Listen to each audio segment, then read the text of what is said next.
Let's now talk to Manila 3rd District Representative Joel Chua. Good morning, Kong. Thank you for joining us. Morning. Hi, good morning at sa lahat po ng inyong mga taga-subaybay, good morning po. Well, of Thanks for course, having me today. thank you, Kong. And of course, I'd like to hear your take on Vice President Sara Duterte and her team, this time seeking Supreme Court intervention to halt the impeachment proceedings. Ano po ang tingin nyo dito? Well, without the TRO, tuloy-tuloy lang po tayo dito. Right. This is another dilatory tactics on the part of the Vice President. But if I remember it correctly, last year they were very they were saying na gusto rin nila ng hearing. In fact, the Vice President was asking for bloodbath. So now that we are giving them the opportunity to answer all the allegations against them, ngayon tatakbo naman sila sa Supreme Court. So confused din ako eh. Ay, gusto ko klaruhin po, Kong, no? Because just like you were all, we want to understand, ano po mismo ang kine-question this time ni VP Sara? Is it the committee saying na sinasabi niya na parang nagiging trial court na daw kayo? Well, lahat kino-question nila eh. But alam mo, sa totoo lang, we are just following the procedure. We are, in fact, itong procedure, no, itong rules that we are following right now, adopted lamang to ng 20th Congress. So, from 19th Congress pa to, na sinusunod. So, wala naman kaming nilalabag dito sa procedure. Alright, Kong, of course, the Supreme Court, instead of releasing a TRO, has asked the Committee on Justice to reply or comment on the complaint of the Vice President. Is it too early to tell na sa tingin niyo po ba, by doing that, by releasing that ruling ng SC, ay wala po silang nakikitang matinding ebidensya dito sa complaint ng Vice President, or is it too early to tell? Too early to tell. Pero sa akin, wala naman ako nakikita talagang grounds para mag-TRO ang Supreme Court. As a matter of procedure, siguro, they would ask us to answer. Pero hanggang dun lang yon. Dahil ako, nakikita ko, wala naman ako nakikitang mali sa ginagawa ng Committee on Justice. Alright, so after 10 days, binibigyan po ang Committee on Justice to comment nga po doon sa petition na final ng Vice President. Ano po ang mangyayari after? What can we expect after that? Basta kami po, tuloy-tuloy lang kami. On April 14, we will proceed with our trial. Tatlong hearing dates lang ang Senate Chairman until the end of April. And after which, kung wala na sigurong itatakel, then we will vote upon the probable cause. After which, kung may probable cause, isasampa na ito sa plenaryo and we need 1/3 vote. Okay, so just recently, a few moments ago, I just read a report that the House Committee on Justice, kasama po kayo doon, ay nagpasabina na po kay Attorney Michael Powa, para po sa susunod na hearing po ninyo on April 14. And itong sabina na to, speaking of this, ay isa po doon sa mga complaints ni Vice President Sara Duterte that wala daw pong karapatan ang House Committee on Justice na magsabina ng mga evidence because yun nga daw po, you are doing a mini trial. That is not true. In fact, hindi lang yung Committee on Justice. Lahat po ng mga committee sa Congress may right to issue subpoena. This is written in our rules under Section 7. So wala po akong nakikitang mali dito because we are required to, in fact, pati po siya pwede po siyang mag-submit ng kanyang evidence. No? So kami naman, we are required also to obtain additional evidence. Hindi pa naman, we are not expected to cross-examine Attorney Powa or any witnesses for that matter. Ang purpose lang nitong subpoena, the reason why we are asking them to appear is to identify at least yung mga signature kung sila nga yun, and to ask clarificatory questions. Right. So mababaw lang. This is like preliminary investigation. So kumbaga, Kong, what happens if hindi sila tumugon sa subpoena and they refuse? Well, if they will refuse, no, tutuloy lang kami. Kasi kagaya niyan, yung kay Ramil Madriaga, siyempre we wanted to know kung ito ba ay kusang loob niyang yung salaysay, yung sinumpaang salaysay na kanyang inisyo. Siyempre gusto namin malaman kung kusang loob niya itong sinalaysay. Kung siya ba talaga yung nakapirma doon, wala bang pumupuwersa sa kanya. So mga ganyan lang naman, hindi Okay. naman ganun kalalalim ang tanong dito. Kung buti nabanggit niyo yun, no, regarding what's going to happen. No? So para klaro lang rin sa public, yung mga sinusupina nyo, hindi nyo po hindi, kumbaga, hindi malaliman tanong as to yung statement, but rather, ko-confirm nyo lang kung sila nga ang nagbigay or kunya nagbigay ng statement na gano'n, sila ang pumirma. Parang on the surface lang, ganun ba, Kong? Tama po kayo dahil parang preliminary investigation lang to eh. Clarificatory questions lang ang mga itatanong namin dito. So wala pa dito yung mga cross-examination. Yung cross-examination that will be done during the trial proper, which is sa Senate Sa po. Senate. Yo, at least malinaw na. Right, oo. Alright, Kong, speaking of Ramil Madriaga, the court granted appearance of this alleged bagman. So ano po yung ma-expect natin dito? Siya po ba ay mag-appear na sa April 14 din? I was told yesterday that the application or the petition by the Committee on Justice to request for the appearance of Ramil Madriaga before the committee was already approved by the court. Right. So we expect him sa April 14 to appear before the Committee on Justice. And how significant is his statements, knowing that most of the complaints naman po against the Vice President dito sa kanyang impeachment proceedings were also tackled already nung last Congress, nung dun sa first impeachment sa kanya. But this time around po kasi, there's Ramil Madriaga. Well, if you will remember it, if my memory will serve me right, no, during the Committee on Good Government, we conducted investigation with respect to the confidential fund. Now, meron po dito mga pending questions like saan napunta yung pera, 'di ba? Ang tinuturo nun, ang humawak si Colonel Nolasco at saka si Colonel Lachica. Doon po tinurn over nung dalawang SDO o yung tinatawag natin na Special Disbursing Officer. Now, dito sa statement ni Ramil Madriaga, parang sa kanya ibinigay, sa kanya hinand over itong money through duffel bag at dineliver niya to certain area. So yan ang mga laman ng kanyang sinumpaang salaysay. Okay, and then isa rin po sa mga talagang pinag-uusapan dito sa impeachment court or impeachment complaint against the Vice President, still yung issue po ng confidential funds nga po niya at yung usapin po ng kung sino si Mary Grace Piatos, etc. Of course, sa kampo po nila, marin po nila ang tinatanggi at sinasabi po nila na ito po ay confidential funds at hindi po talaga po pwedeng ipakita, no, i-divulge yung information ng kanilang mga sources. Your thoughts on that po? Well, alam po ninyo, yung hindi lang naman diyan kay Mary Grace Piatos ang issue sa confidential fund eh. Ang isa pa sa mga issue dito, kung maalala po ninyo, is yung 1 million worth of rentals ng safe house. So how do they explain it? Parang 4-day rental, 1 million. At kung maalala rin ninyo, dun sa confidential fund ng DepEd, meron pong 4 na AFP personnel na nag-certify na wala naman talagang na-download na confidential na pondo galing from DepEd.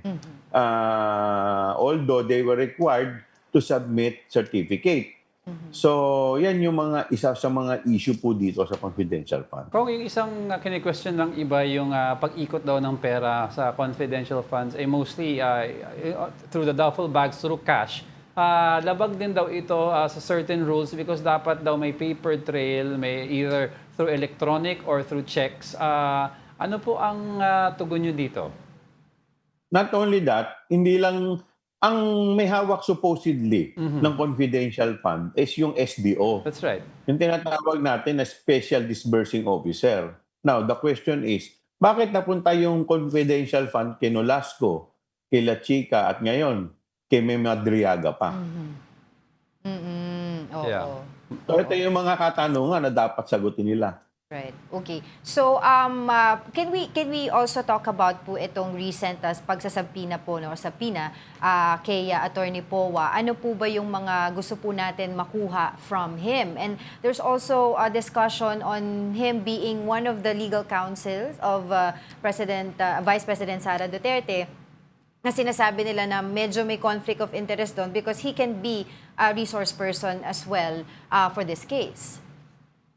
Well, hindi naman siya pinapunta dito as a lawyer eh. Hindi naman siya ini-invite as lawyer because we understand that there is a attorney-client privilege. So, hindi naman yun ang itatanong sa kanya eh. Yung participation niya sa DepEd, I think USEC ba siya o ASEC during that time, yun ang Yeah, ano niya dito. Kasi sa may mga DepEd. pinirmahan niya siyang documents dito. So, yun ang magiging papel na dito. Not as a lawyer, but as employee of DepEd. All right. Alright, Kong. So what happens after yung 3 days po nagkakaroon na ng naghanap kayo ng probable cause, you elevate this to plenary for the vote. Based po sa inyong pakikipag-usap sa isang congressman, ano po ang sentiment nila with regards to how you think they might vote? Well, sa ngayon naman, nakikita naman natin, no? So sufficiency in substance, sufficiency in form, we were able to get more than sufficient, no? Sa 54 yata, 54 votes Yes. as to 1 against. So nung nagkaroon ng botohan sa sufficiency in ground, more than more than sufficient din ang nakuha natin. So we expect na dito sa probable cause, pag nailatag na itong lahat, we also get the same numbers or even more. Right. Kong, of course, a lot of people are saying, questioning also the timing of, talking about the impeachment complaint against the Vice President, saying na we're in a crisis right now at ito pa daw yung inaatupag natin. What can you say about that? Also, about the survey recently saying the majority of the Filipinos nag-o-oppose nga po dito sa usapin ng impeachment complaint. Alam mo yung timing, the timing was filed even before this crisis happened. So, and hindi naman po Congress ang nag-file nung impeachment. It was a private citizen. Kami po, we are just doing our constitutional duty as member of the Committee on Justice and member of the House to, tugunan itong complaint because that is our constitutional duty. Now, we should not, hindi natin po pwedeng ibaliwalain ito dahil ito po kasi usapin accountability. So are you saying na pati po ba yung investigasyon sa ibang issue kagaya ng flood control, dapat din tumigil dahil meron po tayong crisis? Yung mga hinihir po sa sandigang bayan na mga problema rin ng taong bayan, dapat ba tumigil rin dahil meron po tayong crisis? So ito po tuloy-tuloy lamang. Pero hindi naman po ibig sabihin nito, ito lang ang ginagawa namin. In fact, kahapon po, nagkaroon ng joint committee hearing ang Kongreso kung saan 14 or 13 or 14 committees ang nagsama-sama para po mabigyan ng briefing yung dito po sa crisis na ating kinakaharap. It was attended by members of the cabinet from different departments. Nandun po sila Secretary Sharon Garin and so forth and so on. So lahat po yan, tinutugunan po natin. This is part of our job and part of our constitutional duty. Well, going back to the Supreme Court, of course, some legal luminaries are saying na kung mismong procedure ng House of Representative ang kumbaga dinidesisyonan ng Supreme Court, maaaring magkaroon po ng mga Overreach. judicial overreach. Don't you think that it's high time to review the provision in the Constitution where Supreme Court justices na who are also, nga, sinasabi nila, impeachable din, na sila po yung mga nagde-decide po, no, on how Congress should deal with proceedings such as this? Well, ako I agree with the observation of some of our legal luminaries. And in fact, with all due respect to the honorable court, no, I do not agree with their decision during the first impeachment complaint, wherein they decided that wherein they defined the meaning of session day. So kasi para sa akin pakikialam 'yun ng ng rules namin. Of course, ayaw rin naman siguro nila na pati yung rules nila pakikialaman din ng Kongreso because we are both separate bodies, no? So kaya nga etong lahat ng itong nangyayari po sa atin something na dapat tignan at pag-aralan po. So you believe, para klaro lang Kong, no, you believe that there was judicial overreach sa una pa lang? Sa una pa lang po, I believe that there was already judicial overreach by, of course, redefining the session days. Isipin nyo, could you imagine, matagal nang ginagawa ng Kongreso yon. Yung session day, binago po nila for purposes of impeachment. That's Kailan right. pa po nangyari yung ganun? Pero kung what happens now, kasi nag-set na ng precedents na even though most of the congressmen we've also spoken to, they do believe may overreach, pero sumunod pa rin ang House of Representatives. So moving forward, paano po itong mga may precedents? If mangyari ulit to, what will happen now? Well, siyempre, sinunod namin yon dahil ayaw naman namin na magkaroon tayo ng constitutional crisis. So we hope, no, na the Supreme Court will not go beyond kung ano man yung dapat sa kanila lang. Alright, of course, ito pong, kumbaga, ang term na ginamit ay pagpunta, no, paghingi ng saklolo ni Vice President Sara Duterte sa Supreme Court nga na i-complain po na inullify ito pong mga complaints sa kanya. Was this expected na po by the House of Representatives? Nung nag-file po sila ng answer ad cautelam, doon pa lang, they're already questioning the jurisdiction of the House Committee. Ganun din ang ginawa nila doon sa nung nakaraan So, parang ina-anticipate na rin namin. Kasi may mga nagsasabi po na meron pong misleading, no, na nangyayari po dito sa Supreme Court and the public. Do you agree with that? Yeah, I agree. Kumbaga, kanya-kanyang narrative ito Alright. And of course, isa po doon, no, sa one of the major complaints po or nirereklamo po ni Vice President Sara Duterte dito sa kanyang pagpunta sa Supreme Court ay yung one-year bar rule, no? Ito po yung central complaint of the camp of Vice President Sara Duterte. Perhaps can you tell us again, ano po ba yung itong sinasabi niya regarding bar rule? Meron po ba talagang pagkakamali ang House of Representatives regarding this? Alam mo, if you will recall, no, there were 4 impeachment complaints that were filed. The second impeachment complaint was withdrawn by the complainant prior to the committee hearing. Yung first impeachment complaint was extensively discussed during the committee hearing, kaya nga po hindi po siya naisama dito. Kaya ang natira is yung third and fourth. Precisely because we do not want to